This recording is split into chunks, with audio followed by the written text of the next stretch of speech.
Welcome to Yoyo TV. తెలంగాణలో assembly ఎన్నికలు పూర్తి అయ్యాయి. ప్రభుత్వం కూడా ఏర్పడింది. ప్రస్తుతం అన్ని రాజకీయ పార్టీలు పార్లమెంటరీ ఎన్నికలకు రెడీగా కాబోతున్నాయి. అందులో భాగంగా మనం ప్రస్తుతం కరీంనగర్ పట్టణంలో ఉన్నాం. ఇక్కడ ఎంపీగా ఉన్న బండి సంజయ్ గారు ఈరోజు ఆత్మీయ సమ్మేళనం అంటే పార్లమెంటరీ పరిధిలో ఉన్న జిల్లాలు మరియు మండల అధ్యక్షులు, జిల్లా అధ్యక్షులు, అసెంబ్లీ కన్వీనర్లు, అసెంబ్లీ ఇన్ఛార్జీలు, కౌన్సిలర్లు, కార్పొరేటర్లు, ముఖ్య కార్యకర్తలతో సుమారు 20,000 మంది కార్యకర్తలతో ఈరోజు ఆత్మీయ సమ్మేళనం నిర్వహించి రానున్న పార్లమెంట్ ఎన్నికలకు దిశానిర్దేశం చేయనున్నారు. Welcome to TV. Telangana assembly ఎన్నికల ప్రక్రియ పూర్తయింది. ఇప్పుడు అన్ని పార్టీలు ప్రధానంగా ఎంపీ సీట్ల కోసం అంటే ప్రక్రియ ముమ్మరం చేస్తుంది. ఇందులో భాగంగా మనం ప్రస్తుతం కరీంనగర్ పట్టణంలో ఉన్నాము. ఇక్కడ ఎంపీగా ఉన్న బండి సంజయ్ గారు సుమారు 20,000 మంది కార్యకర్తలతో ఇప్పుడు గత అసెంబ్లీ ఎన్నికల్లో పోటీ చేసిన అభ్యర్థులు, మండలాధ్యక్షులు, అసెంబ్లీ కన్వీనర్లు, ఇన్ఛార్జీలతో, మండలాధ్యక్షులతో ఆత్మీయ సమ్మేళనాన్ని నిర్వహిస్తున్నారు. అందులో భాగంగా ఇప్పుడు మనతోటి సిరిసిల్ల కేటీఆర్పై పోటీ చేసి 19,000 ఓట్లు సాధించిన రాణి రుద్రమ్మ గారు ఉన్నారు. వారితో మాట్లాడదాం. ఈరోజు కార్యక్రమం ఎలా కొనసాగుతుంది అన్నది. అక్క నమస్తే. నమస్తే అండి. కేటీఆర్ పైన మొదటిసారి ఇక్కడ నుండి పోటీ చేసి 19,000 ఓట్లు సాధించారు. ఎలా భావిస్తారు? అంటే సరే, మాకు వచ్చినటువంటి ఓట్లు అనేవి వాస్తవానికైతే తక్కువనే, కానీ మాకున్నటువంటి సమయము 23 రోజుల ప్రచార సమయము, అక్కడ ఉన్నటువంటి పరిస్థితులు. సో పోయినసారి ఎన్నికల్లో 3,000 ఓటు బ్యాంక్ దగ్గరే మేము ఆగటము. సో ఉన్నటువంటి పరిస్థితుల్లో అక్కడి దాకా తీసుకురావడం కోసం మా పార్టీ నాయకులు, కార్యకర్తలు అందరూ కూడా చాలా కష్టపడ్డారు. ప్రజల్లోకి మేము వెళ్ళినాము. నరేంద్ర మోడీ గారు ద్వారా ఇక్కడికి లబ్ధి చేకూరినటువంటి సంక్షేమ పథకాలన్నీ వివరాలన్నింటినీ కూడా ప్రజల దగ్గర తీసుకుపోయినాము. రోడ్లు వేసిన, లైట్లు పెట్టిన, రేషన్ బియ్యం ఇచ్చిన ప్రతి ఒక్కటి కూడా కేంద్ర ప్రభుత్వం ద్వారానే వచ్చింది అనేటువంటిది ప్రజలు నమ్మినారు. దాంతోపాటుగా గత 5 సంవత్సరాలుగా బండి సంజయ్ గారు మాకు ఎంపీగా ఉన్నారు. ఇప్పుడు సిరిసిల్ల కూడా కరీంనగర్ పార్లమెంట్ కాబట్టి ఆ పరిధిలో సంజయ్ గారు కూడా ఎట్లా పనిచేసినారు అనేటువంటిది కూడా చూసినారు. వాళ్ళు మాకు ఒక అవకాశం ఇవ్వాలని, మమ్మల్ని ఆశీర్వదించాలనే భావించినారు. బట్ మేము కూడా ఉన్నటువంటి తక్కువ టైంలో చేయగలిగినంత ప్రచారం చేసినాము. మా ఓటు బ్యాంక్ని ఒక 19,000 దాకా తీసుకుపోగలిగినాం. డెఫినెట్గా అది మమ్మల్ని ప్రోత్సహించడంగానే మేము భావిస్తున్నాం. సరే, మేము గెలవాల్సినటువంటి స్థానము ఇంకా ముందు నుంచి ప్లాన్ చేసుకొని ఉంటే, ఇంకొంచెం గట్టిగా పనిచేసి ఉంటే తప్పకుండా అది గెలుచుకునేటువంటి స్థానం, అవకాశం ఉన్నటువంటి ప్రాంతమే సిరిసిల్ల. ఇప్పుడు మిస్ అయినా నెక్స్ట్ టైం డెఫినెట్గా సిరిసిల్లలో కాషాయ జెండా ఎగరేస్తాం. ఓకే, అంటే మీరు ప్రధానంగా తీసుకున్న అంశం చూసినట్టయితే ప్రపంచం చూడని సిరిసిల్లను నేను పరిచయం చేపిస్తాను. ఇక్కడున్న సమస్యలు ఏంటి, ప్రధాన సమస్యలు ఏంటి, ఇక్కడున్న ప్రజలు ఎదుర్కొంటున్న సమస్యలు ఏంటి, మురుగుకాల డ్రైనేజీ విషయం కావచ్చు, అక్కడ చెరువు ఉప్పొంగినప్పుడు ప్రజలు కొన్ని వాడకట్టులే మునిగిపోయిన సమస్యలు కావచ్చు, నేతన్నల సమస్యలు కావచ్చు, ఇవన్నీ మీరు బహిర్గతం చేశారు. అయినా కానీ ఓటింగ్ పెరగకపోవడానికి కారణం ఏంటి? పెరిగింది కదా. 3,000 నుంచి 19,000కు వచ్చినాయి. అయితే ఆ ప్రపంచం చూడనటువంటి సమస్యల్ని చూపిస్తున్నటువంటి క్రమంలోనే బీఆర్ఎస్ పార్టీ ఎన్ని విధాలుగా మా గొంతు నొక్కాలని చూసిందో, ఎన్ని విధాలుగా మా నాయకులను, కార్యకర్తలను భయభ్రాంతులకు గురి చేయాలని చూసిందో, ఎన్ని విధాలుగా ప్రజల దగ్గరికి మమ్మల్ని చేరకుండా చేసిందో అందరు కూడా చూశారు. ఫస్ట్ ప్రపంచానికి కనిపించేటటువంటి సోషల్ మీడియా యాక్టివిటీస్లో ఫేస్బుక్ పేజ్ని హ్యాక్ చేసి నా పేజ్ ద్వారా ఏ వార్తలు కూడా బయటికి వెళ్లకుండా చేసినారు. నెంబర్ 2, మా పార్టీ నాయకులు, మా పార్టీ కార్యకర్తల మీద 500 మంది మీద సిరిసిల్లలో కేసులు పెట్టించి నవంబర్ 3వ తారీఖు నుంచి నవంబర్ 30 తారీఖు వరకు, అంటే మా ప్రచారం షురువయ్యే రోజు నుంచి ఎలక్షన్ అయిపోయిన తెల్లారి వరకు ఎవ్రీ ఆల్టర్నేట్ డే ప్రతి కార్యకర్త కోర్టుకు పోవాల్సినటువంటి పరిస్థితి, నోటీసులు ఇష్యూ చేస్తున్నారు. అంటే పాత కేసులు, కొత్త కేసులు. ఇక్కడ ఏంటంటే సిరిసిల్ల ఈ 14 సంవత్సరాల నుంచి కేటీఆర్ అనే వ్యక్తి ఎమ్మెల్యేగా ఉండి ప్రతిపక్ష పార్టీలలో ఉన్నటువంటి వాళ్ళు ఏ ఒక్కరు మాట్లాడినా వాళ్ళ మీద కేసు ఉంటుంది. ఏ ఒక్కరి చిన్న ఇష్యూ అయినా వాళ్ళ మీద కేసు ఉంటుంది. బీఆర్ఎస్ పార్టీల మీద ఎవరి మీద కేసులు ఉండవు. కాంగ్రెస్ పార్టీల మీద కూడా ఉండవు. కాంగ్రెస్ పార్టీలో ఎన్నడూ పోరాటం చేసింది లేదు, కేటీఆర్కి ఎదురుగా పోయింది లేదు. కొట్లాట అంటూ చేసిండ్రు అంటే మా బీజేపీ కార్యకర్తలే. వాళ్ళందరి మీద, ఇక్కడ ఉన్నటువంటి ప్రతి ఒక్కరి మీద కేసులు ఉంటాయి. మీరు ప్రతి ఒక్కరు అడగండి, ఒక్కొక్కరి మీద ఎన్ని కేసులు ఉంటాయో మీకు చెప్తారు. అట్లా అసలు పని చేయకుండా, ప్రచారానికి వెళ్లకుండా, వీళ్ళను కోట్ల చుట్టూ తిప్పుకుంటా కుటుంబ సభ్యుల్ని బెదిరించటం. బీఆర్ఎస్ పార్టీ జిల్లా అధ్యక్షుడితో సహా ప్రతి ఒక్కరు పోయి ఇళ్లలో కూర్చొని మీ వాళ్ళు ప్రచారం చేస్తే తర్వాత మీ అంతు చూస్తాం, మీ సంగతి చూస్తాం, కిడ్నాపులు చేసుకుంటాం ఓడు. అంటే ఈ 23 రోజుల్లో ఎన్ని రకాలుగా ఇబ్బందులకు గురి చేయాలో అన్ని రకాలుగా ఇబ్బందులకు గురి చేసినా సరే మేము ప్రజల్లోకి వెళ్ళినాం. ఎప్పుడు కూడా ఒకసారి 2 సార్లు ప్రజలు చూస్తారు. ఒక దశ వచ్చినాడు వాళ్ళే ఆదరిస్తారు. కాబట్టి మేము దాన్ని ఎక్స్‌పోజ్ చేయగలిగినాం. అంటే కేటీఆర్ ఎంత దుర్మార్గుడు, కేటీఆర్‌తో ఉన్నటువంటి నయీం ముఠా ఏదైతే ఉందో, ఆ దొరల ముఠా ఏదైతే ఉందో వాళ్ళందరూ చేస్తున్న అక్రమాల్ని మేము ఎక్స్‌పోజ్ చేయగలిగినాం. ప్రజలు ఆలోచించడం మొదలుపెట్టిండ్రు. ఇమ్మీడియేట్‌గా అదే రోజున దాని రిజల్ట్ రాకపోవచ్చు. బట్ భవిష్యత్తులో తప్పకుండా వస్తుంది. కేటీఆర్ మెజారిటీలో తగ్గించడంలో మీ పాత్ర చాలా ముఖ్యంగా ఉందనుకుంటారు. ఇప్పటికీ అక్కడ కొన్ని సమస్యలు ఉన్నాయి. నేరెళ్ల బాధితులు ఇప్పటికీ సమస్యలు ఎదుర్కొంటున్నారు. వారిని మీరు కలిశారా? కలిసాం. నేను వెళ్ళిన నేరేళ్ల బాధితులు నేను ఇప్పుడే కాదు. నన్ను గతంలో కూడా పార్టీ నాకు ఒక టాస్క్ ఇచ్చి పంపించినప్పుడు నేను ఫస్ట్ టైం వచ్చినప్పుడే అక్కడ కలవడం జరిగింది. ఒక్క నేరేళ్ల అని కాదు, ఇవి అసలు సిరిసిల్ల నియోజకవర్గంలో ఉన్నటువంటి ప్రతి బిడ్డ కూడా ఇసుక దందా బాధితులే. వేల కోట్ల రూపాయల ఇసుక దందా కేటీఆర్ కుటుంబ సభ్యులు, ఆయన ఎంబడున్నటువంటి బీఆర్ఎస్ పార్టీ నాయకులు చేసినదే. ఇక్కడ ఉన్నటువంటి ల్యాండ్ మాఫియా వాళ్ళు చేసినదే. ల్యాండ్ గ్రాబింగ్ వాళ్ళు చేసినదే. ప్రభుత్వ ఆస్తులను వెంచర్లు చేసి అమ్ముకునే దందా చేసింది వాళ్ళే. ఇవాళ బతుకమ్మ చీరల దందా చేసింది వాళ్ళే. ప్రతి ఒక్కటి కూడా అంటే వాళ్ళు చేయనటువంటి దందా అనేటువంటిది ఏదీ లేదు. మొత్తం ఒక 10 ఊళ్ళు 15 ఊళ్ళు ఒక దొరకు, 15 ఊళ్ళు ఒక దొరకు, అట్లా వాళ్ళు మొత్తం కంట్రోల్లో పెట్టుకొని ఇక్కడ గతంలో ఉన్నటువంటి దొరస్వామ్యం భూస్వామ్య వ్యవస్థ ఏదైతే ఉందో మళ్ళా అదే వ్యవస్థను సిరిసిల్లలో నడిపిస్తున్నారు. అది మేము ఎక్స్‌పోజ్ చేయగలిగినాం. ప్రజల దగ్గరికి మేము ధైర్యంగా తీసుకుపోగలిగినాం. ప్రజలు ఆలోచించే విధంగా వాళ్ళకి దాన్ని మొదలుపెట్టించగలిగినాం. కాబట్టి తప్పకుండా ప్రజలు తిరగబడతారు, ప్రజలు ఆలోచిస్తారు. కాబట్టే పోయినసారి 80,000 ఓటు మెజారిటీ ఉన్నటువంటి కేటీఆర్‌ను 25,000 మెజారిటీ కాడికి దించగలిగినాం కదా! వచ్చేసారి ఓడగొడతాం. ఓకే. ఇప్పుడు తెలంగాణ వ్యాప్తంగా చూసుకున్నట్టయితే 100+ అంటే గత చివరి ఎన్నికల్లో చూసుకున్నట్టయితే 100+ బీఆర్ఎస్ ఉన్నవి. ఇప్పుడు 39కి పడిపోయింది. అంతగా అంటే ప్రభుత్వ వ్యతిరేకత అంత స్పష్టంగా ఉంది అని క్లియర్‌గా తెలుస్తుంది. ఆ వ్యతిరేకత ఓట్లు అనేది కాంగ్రెస్ ఖాతాలోకి వెళ్ళాయి. బీజేపీకి ఎందుకు మళ్ళలేవంటారు? అంటే గతంలో 2019లో నలుగురు ఎంపీలు గెలిచిన తర్వాత బండి సంజయ్ గారు రాష్ట్ర అధ్యక్షులైన తర్వాత మనకు తెలంగాణలో భారతీయ జనతా పార్టీ గ్రాఫ్ చాలా ఎక్కువ పెరిగింది. దుబాక గెలిచినము, హుజరాబాద్ గెలిచినము, తర్వాత అంతకంటే ముందే జరిగినటువంటి జీహెచ్ఎంసీలో 48 స్థానాలు గెలిచినము. ఓట్ పర్సంటేజ్ పెరిగింది. ప్రజా సంగ్రామ యాత్ర ద్వారా ఒక టీచర్స్ ఎమ్మెల్సీ వచ్చింది. ప్రజా సంగ్రామ యాత్ర ద్వారా బండి సంజయ్ గారు గడప గడపకు భారతీయ జనతా పార్టీని తీసుకెళ్లగలిగినారు.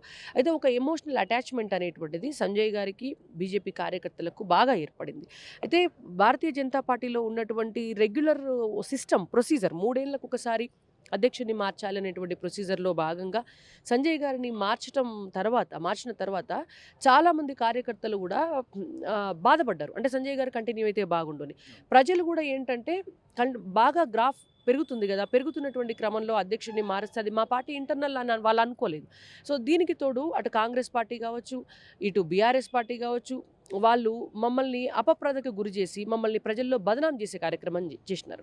సో ఈ రకరకాల బదనాములు వీటన్నిటి ద్వారా ఏమైపోయింది అని అంటే మేము భారతీయ జనతా పార్టీ క్రియేట్ చేసినటువంటి యాంటీ ఇన్కంబెన్సీ వాతావరణం ఏదైతే ఉందో ఒక ప్రత్యామ్నాయం కావాలి తెలంగాణలో అనేది మేము క్రియేట్ చేసి లాస్ట్ మినిట్లో ఏమైపోయింది అని అంటే మేము క్రియేట్ చేసిందంతా మేము పంచభక్ష పరవన్నాలు వండి పెడితే అవతలోడు వచ్చి తిన్నట్టుగా ఏమంటారు ఈనగాసి నక్కలపాలు చేసినట్టు మొత్తం అన్నీ చేసినాక కాంగ్రెస్ పార్టీకి అది వాళ్ళకు బై లక్లా వాళ్ళకు రావటం జరిగింది. ఓకే. అంటే కేసీఆర్ గారు గతంలో బీజేపీ పార్టీని కావచ్చు, ముఖ్య నాయకులను బండి సంజయ్ గారిని కావచ్చు, అరవింద్ గారిని కావచ్చు, బండి గుండు అని సింపుల్గా తీసేసిన అక్కడి నుండి 2 గంటలు 3 గంటలు ప్రెస్ మీట్ పెట్టి జవాబు చెప్పుకోవాల్సిన పరిస్థితి తీసుకొచ్చిన బండి సంజయ్ గారిని అధ్యక్ష మార్పు ఎందుకు చేశారు పార్టీ?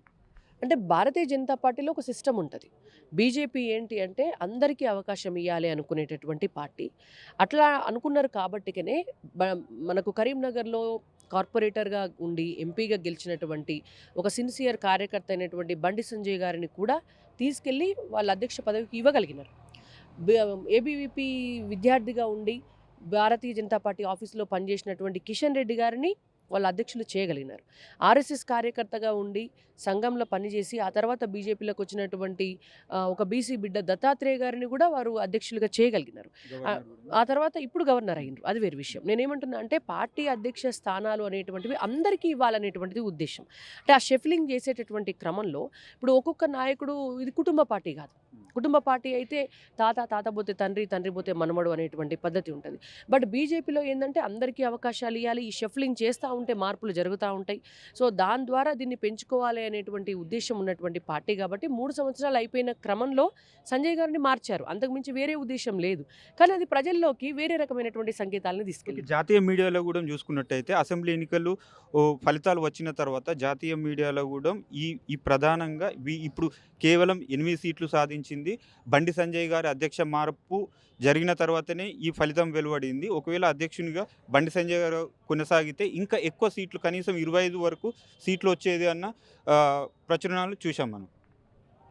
అంటే సహజంగా ప్రజలు భావిస్తున్నారు. ఆ ఊపు అంటే ప్రజల్లో గనుక ఈ తప్పుడు సంకేతాలు, ప్రతిపక్ష పార్టీలు తీసుకెళ్లిన తప్పుడు సంకేతాలు కనుక వెళ్ళి ఉండకపోయి ఉంటే డెఫినెట్గా భారతీయ జనతా పార్టీ ఖచ్చితంగా ఇంకొక 25-30 స్థానాలు గెలిచేది. ఇప్పుడున్నటువంటి 19 స్థానాల్లో ఉన్నటువంటి సెకండ్ ఉన్నటువంటి స్థానాలు కూడా తప్పకుండా గెలిచేవి. అంటే ఒక అపప్రద కాంగ్రెస్కి ఓటేయాలనేటువంటి వైపుకి తీసుకెళ్ళి బీజేపీ ప్రత్యామ్నాయంగా ఉన్న బీజేపీ ప్లేస్లో కాంగ్రెస్ను ఏమంటారు ఒకటి ఆర్టిఫిషియల్గా క్రియేట్ అయిపోయి ప్రజల్లోకి ఆ సంకేతాలు వెళ్ళటం వల్ల జరిగిన నష్టము. అదే కనుక నిజంగానే సంజయ్ గారిని మార్చి ఉండకపోతే అసలు ఈ అపప్రదకి అవకాశం ఉండేది కాదు. ఓకే, అంటే ఇప్పుడు మళ్ళీ ఈ చర్చ మళ్ళీ వచ్చింది, అధ్యక్ష మార్పు అనేది ఇప్పుడు రాబోతుందా, ఎవరికి అవకాశం ఉందంటారు? అంటే అది తెలియదండి. అంటే మాకైతే తెలియదు, వార్తలలో చూడటమే తప్ప పార్టీ నుంచి మాకు ఎట్లాంటి సిగ్నల్స్ కూడా లేవు. ఒకవేళ మార్చేది ఉంటే జాతీయ నాయకత్వం నిర్ణయం తీసుకుంటారు, మారుస్తారు. ఎవరైనా కూడా ఎవరిని మార్చినా భారతీయ జనతా పార్టీలో ఎవరికి ఏ బాధ్యతలు ఇచ్చినా కూడా మేమందరం కూడా క్రమశిక్షణ కలిగినటువంటి కార్యకర్తలుగా, బండి సంజయ్ గారు కూడా వారిని మార్చి ఇంకొకరికి అవకాశం ఇచ్చినప్పుడు వారు కూడా ఒక క్రమశిక్షణ కలిగినటువంటి కార్యకర్తగా దాన్ని శిరస వహించినారు. వారికి జాతీయ ప్రధాన కార్యదర్శిగా అవకాశం ఇచ్చినప్పుడు ఆ బాధ్యతను కూడా వారు 100% నిర్వహిస్తున్నారు.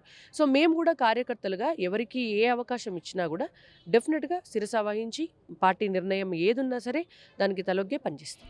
కేంద్ర ప్రభుత్వ పథకాలు అంటే ప్రజలకు ఎలా చేరుతున్నాయనే కార్యక్రమాన్ని భారత్ వికసిత్ యాత్ర ద్వారా అంటే కార్యక్రమం ద్వారా ప్రజల్లోకి తీసుకెళ్తున్నారు. ఈ కార్యక్రమం ఇదివరకే చేసి ఉంటే మీ పార్టీకి ప్లస్ అయ్యేది ఉండేది కదా, ఎందుకు లేట్ జరిగింది? అట్లేం లేదు, లేట్ అనేది ఏమి ఉండదు, అన్నీ చేస్తున్నాం. అన్నీ ఇప్పుడు మేము ఊరూరా మొన్న అసెంబ్లీ ఎన్నికలు జరిగినప్పుడు కూడా మా ప్రచారంలో రోడ్లు వేసేది బీజేపీ, లైట్లు పెట్టేది బీజేపీ, శ్మశాన వాటికలు కట్టేది బీజేపీ, ఇవాళ రైతు వేదికలు కట్టేది బీజేపీ, హరితహారం చెట్లకు డబ్బులు ఇచ్చింది కేంద్రం, రేషన్ బియ్యం ఇచ్చినటువంటిది కేంద్రం, యూరియా సబ్సిడీ ఇచ్చేది కేంద్రం, రైతు కిసాన్ సమ్మాన్ నిధి ఇచ్చేది కేంద్రం.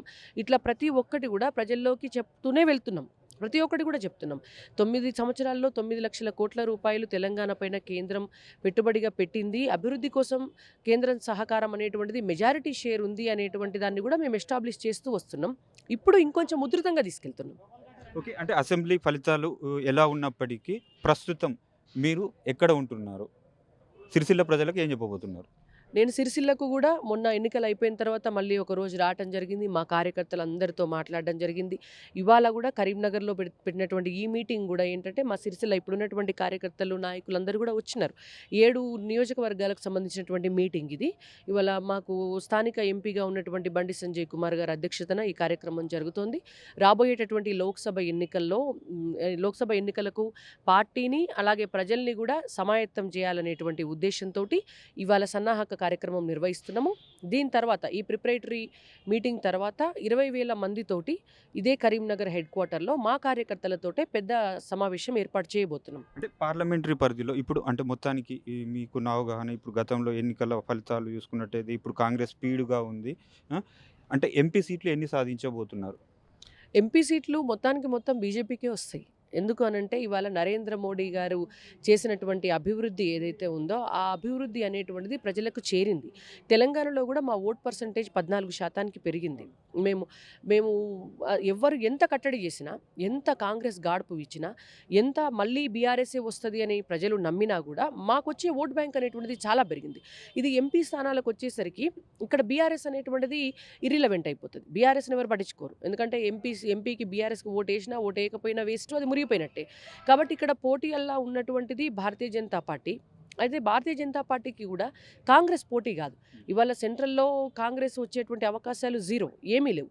కాబట్టి ఒక ఎంపీని గెలిపించుకుంటే, బీజేపీ ఎంపీని గెలిపించుకుంటే ప్రజలకు లాభం. కాబట్టి భారతీయ జనతా పార్టీ ఎంపీనే గెలిపించుకోవాలి అనేది తెలంగాణ ప్రజలందరూ కూడా భావిస్తున్నారు. యావత్ భారతదేశంలో ఉన్నటువంటి ప్రజలందరూ కూడా భావిస్తున్నారు. కాబట్టి ఎంపీ ఎన్నికల్లో మెజారిటీ స్థానాలు, ప్రతి స్థానం కూడా భారతీయ జనతా పార్టీకి వచ్చేటువంటి అవకాశాలే ఉన్నాయి. చివరిసారి చూసుకున్నట్టయితే 303 సీట్లు సాధించారు. ఇప్పుడు పెరగబోతున్నాయా? అలాగే ఉండబోతున్నాయా? 100% పెరుగుతాయి. ఎందుకంటే లాస్ట్ టైము ఉన్నటువంటి ప్రజాదరణ కంటే ఇప్పుడు భారతీయ జనతా పార్టీకి ప్రజాదరణ పెరిగింది. లాస్ట్ టైము మోడీ గారి పట్ల అసెంబ్లీ విషయానికి వస్తే కూడా 18 స్థానాల్లో రెండో స్థానంలో ఉంది. అవును, 19 స్థానాల్లో రెండో స్థానంలో ఉంది. అంటే నేను మొత్తం ఓవరాల్‌గా భారతదేశం మొత్తం చెప్తున్నాను నేను మీకు. భారతదేశ వ్యాప్తంగా, ప్రపంచవ్యాప్తంగా కూడా మోడీ గారు అంటే గౌరవం పెరిగింది. భారతదేశం అంటే గౌరవం పెరిగింది. భారతదేశంలో ఈ సక్సెస్ అనేటువంటిది చాలా ఎక్కువగా చూసినాం మనం అన్ని విషయాల్లో కూడా. ఇవాళ భారతదేశ ఎకానమీ కూడా మీకు మొత్తం ప్రపంచ ఆర్థిక వ్యవస్థలోనే 5వ స్థిరమైనటువంటి ఆర్థిక వ్యవస్థగా భారతదేశం ముందుకొచ్చింది. ఇవాళ పాకిస్తాన్ సమస్యను మనం చాలా ఈజీగా సాల్వ్ చేసినాం. రామ మందిరంని నిర్మించుకున్నాం, అది ఓపెన్ చేయబోతున్నాము. ఈ ట్రిపుల్ తలాక్ విషయంలో తీసుకున్నటువంటి నిర్ణయాలు, ఇవాళ కరోనా సమయంలో తీసుకున్నటువంటి నిర్ణయాలు, 100 దేశాలకు మనం వ్యాక్సిన్ ఎగుమతి చేయటం, గుండు సూది కూడా దిగుమతి చేసుకునేటువంటి పరిస్థితి నుంచి ఇవాళ ఆయుధాలను కూడా ఎగుమతి చేసేటటువంటి స్థాయికి భారతదేశాన్ని తీసుకుపోవటం అనేటువంటిది భారతదేశ ప్రజలంతా కూడా గౌరవంగా, గర్వంగా ఫీల్ అవుతున్నారు. నరేంద్ర మోడీ గారి లాంటి నాయకత్వమే మాకు కావాలి అనేటువంటి దాంట్లో చాలా స్థిరంగా ఉన్నారు. అంటే స్కాములు చేసే కాంగ్రెస్ పార్టీని భారతదేశంలో ఎవరు కూడా కోరుకోవట్లేరు. కాబట్టి డెఫినెట్గా 303 ఉన్నటువంటి నెంబరు అది 403 కావచ్చు, లేదంటే 453 కూడా కావచ్చు. ఓకే. అంటే ఇప్పుడు మొత్తానికంటే తెలంగాణలో పర్టికులర్ తెలంగాణ విషయానికి వస్తే ఓల్డ్ సిటీ మినహా తెలంగాణ వ్యాప్తంగా క్లీన్ స్వీప్ చేయబోతుందంటారు? తప్పకుండా చేస్తాం. అది మీకు ప్రతి ఎన్నికల్లో పెరుగుతున్నటువంటి ఓట్ షేర్ చెప్తోంది. కాంపిటీషనే లేదు కదా. ఇవాళ భారతదేశంలో బీజేపీ ప్రభుత్వమే రావాలి అని ప్రజలు కోరుకుంటున్నారు. ఎంపీ స్థానాలకు బీజేపీకి వేయాలి అని ప్రజలు డిసైడ్ అయిపోయి ఉన్నారు.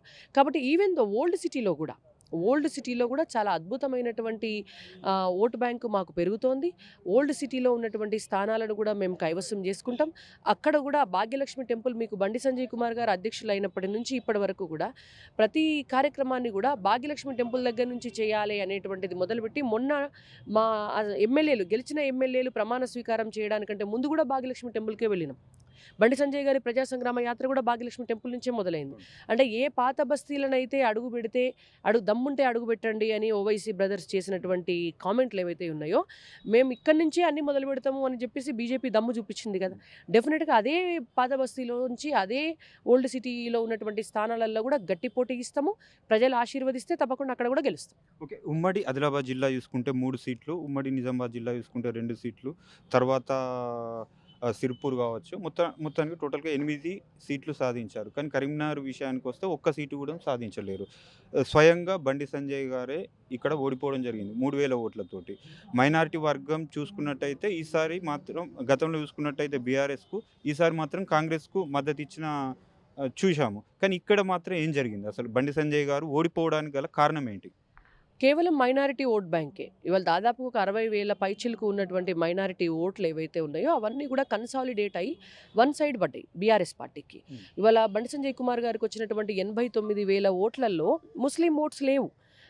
అదే బీఆర్ఎస్ పార్టీ అభ్యర్థికి పడ్డటువంటి 92,000 ఓట్లలో మెజారిటీ షేర్ ముస్లిమ్స్ది. అంటే ఇవాళ 60,000 ముస్లిం ఓటు బ్యాంక్ ఏదైతే ఉందో అది గంపగుత్తగా అవతల బీఆర్ఎస్ పార్టీకి టర్న్అవుట్ అవ్వడం వల్ల బండి సంజయ్ గారు ఓడిపోయారే తప్ప అదర్వైజ్ చాలా హ్యూజ్ మెజారిటీ తోటి వారు గెలిచేవారు. సో ఎప్పుడు కూడా ప్రతిసారి ఫస్ట్ టైము వారు ఓడిపోయింది 7,000 తేడాతోటి, రెండోసారి కూడా నాకు తెలిసి దాదాపుగా 8 నుంచి 10,000 తేడాతోటి, ఇప్పుడు కూడా 3,000 తేడాతోటి. అంటే ఈ హిందూ ఓటు బ్యాంక్ ఎంత కన్సాలిడేట్ అయినా కూడా మెజారిటీ షేర్ ఉన్నటువంటి ముస్లిం ఓటు బ్యాంక్ అంతా కూడా వన్ సైడ్ అయ్యి టీఆర్ఎస్ పార్టీకి వెళ్ళటం వల్ల సంజయ్ గారికి ప్రతిసారి కూడా అది ఒక అడ్డంకిగా మారుతోంది. సరే, అయినా సరే 89,000 మంది ప్రజలు వారిని ఆశీర్వదించినారు. రేపొద్దున ఎంపీ ఎన్నికలు రాబోతున్నాయి కాబట్టి తప్పకుండా అందరి ఆశీర్వాదంతో మళ్ళా ఎంపీగా వారు గెలుస్తారు. ఓకే. బండి సంజయ్ గారి విషయం పక్కన పెడితే అక్కడ కొరుట్లలో అరవింద్ గారు ఓడిపోయారు, ఈటల రాజేందర్ గారు 2 చోట్ల ఓడిపోయారు, స్వయం బాపురావు గారు కూడా ఓడిపోయారు. వీళ్ళు ఎంపీగా ఉండి ఎమ్మెల్యేగా ఓడిపోయారు. దీన్ని ఎలా తీసుకోవచ్చు? అంటే ప్రజలు బీజేపీ అంటే కేవలం సెంట్రల్ ఎంపీ సీట్లని ఎందుకు చూస్తుంది, ఎమ్మెల్యేగా ఎందుకు ఆదరించలేకపోతుంది? ఎందుకు ఆదరించలేదండి? ఇవాళ 8 మంది గెలిచారు గదా! 8 మంది ఎమ్మెల్యేలు గెలిచారు. 19 స్థానాల్లో రెండో స్థానంలో ఉన్నాము. గతంలో ఉన్నటువంటి ఓట్ షేర్ అంతా 7% అయితే ఇవాళ 14% ఓట్ షేర్ పెరిగింది. ఆదరించారు, ఏస్తున్నారు. అయితే కొద్దిగా సమయం పడతది. కాంగ్రెస్ గాడుపు ఒకటి మాకు ఇబ్బందైన విషయము. సో, బీజేపీ అధికారంలోకొస్తది అనేటువంటి నమ్మకం వాళ్ళకి లేకపోవటం వల్లనే ఓట్లు చెదిరిపోయినాయి తప్ప అదర్‌వైజ్ డెఫినిట్‌గా మేము గతంలో ఒక 6 నెలల క్రితం ఉన్నటువంటి పరిస్థితులు ఉండుంటే ఇవాళ అందరూ మా అభ్యర్థులంతా కూడా గెలిచేవాళ్ళు. మేమే ప్రభుత్వం ఏర్పాటు చేసేవాళ్ళం. ఓకే. Thank you madam. ఇది మొత్తానికి చూసుకున్నట్టయితే బీజేపీ ఓటు బ్యాంకు పెరిగింది. ఖచ్చితంగా ఎంపీ ఎలక్షన్‌లో క్లీన్ స్వీప్ చేస్తామని రాణి రుద్రమ గారు అంటున్నారు. Over to studio.